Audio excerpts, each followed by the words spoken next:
Hello అండి. Leo గాడిని బయటికి తీసుకెళ్ళట్లేదు ఈరోజు. వాడి రియాక్షన్ చూడండి ఏం చేశాడో అసలు. మొన్న కొత్తింటి దగ్గర అలా జరిగినప్పటి నుంచి ఫస్ట్ వీడు దొంగ చూపులు చూడండి ఎలా చూస్తున్నాడు. అలా జరిగినప్పటి నుంచి వీడిని మ్యాక్సిమం అవాయిడ్ చేస్తున్నాము కొత్తింటి దగ్గరికి తీసుకెళ్ళటానికి. బయటికి ఎక్కడికి వెళ్ళినా తీసుకెళ్ళిపోతున్నాం కానీ ఇంట్లో ఎవరైనా ఉంటున్నారు అంటే మాత్రం ఇంట్లోనే వదిలేసి వెళ్తున్నాము. ఇప్పుడు విన్నాడనమాట మేము వెళ్ళడం, రెడీ అవ్వడం, ఆ పదాలు ఉంటాయి కదా, వాటిని వినేసి నేను రెడీ అయ్యే రూమ్లోకి వచ్చి కూర్చొని దొంగ చూపులు చూస్తున్నాడు నా వైపు. నేను అన్నాను, సరే వీడు ఇంకెలా బాధ పెట్టి వెళ్ళడం ఎందుకు, ఇలా ఎప్పుడైనా వెళ్ళినప్పుడు ఫస్ట్ వాడిని ఒక రౌండ్ వేసేసి వెళ్తాం అనమాట. వెళ్ళి వీడిని ఒకసారి తిప్పేసి రారా కార్లో అని చెప్పి పంపించానండి. తర్వాత వాడి రియాక్షన్ చూడండి. వాడికి అర్థమైపోతుందండి 2 రౌండ్లు వేసారంటే వీళ్ళు నన్ను తీసుకెళ్ళరు అని. చూడండి ఏం చేశాడో. చూసారా, వణుకుపోతున్నాడు. వణుకొచ్చేస్తుంది. అది రావడం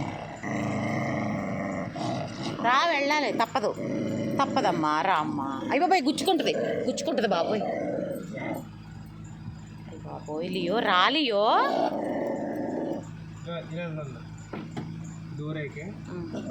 అటు ఎవరో వస్తున్నారు చూసుకో.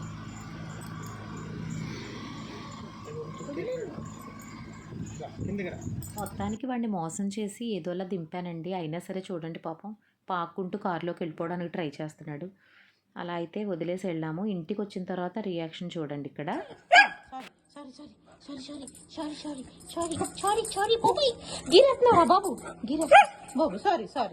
అదిగో నేను తీసుకెళ్ళలేదు కదా, పూజలు చేస్తావు బాగా. ఫస్ట్ రాగానే నా మీదే దెబ్బలాడతాడండి. అందరం వెళ్ళినా కూడా నా మీదే దెబ్బలాడతాడు, అరుస్తాడనమాట. నన్ను మోసం చేసావు, నన్ను తీసుకెళ్ళకుండా వెళ్ళిపోయావు, నువ్వు నన్ను మోసం చేసావు అన్నట్టుగానే అనిపిస్తుంది నాకు వాడు అరిచే అరుపులు.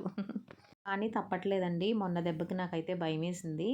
ఎందుకంటే నా చేతిలోనే ఉన్నాడండి ఆ రోజు కూడా. జస్ట్ అక్కడ క్రాస్ చేస్తుండగా నా చేతిలో బెల్ట్ ఉంది, క్రాస్ చేస్తుండగా అలా అయ్యింది. లక్కీగా ఏం అవ్వలేదు కాబట్టి సరిపోయింది. అందుకే తీసుకెళ్ళలేదండి.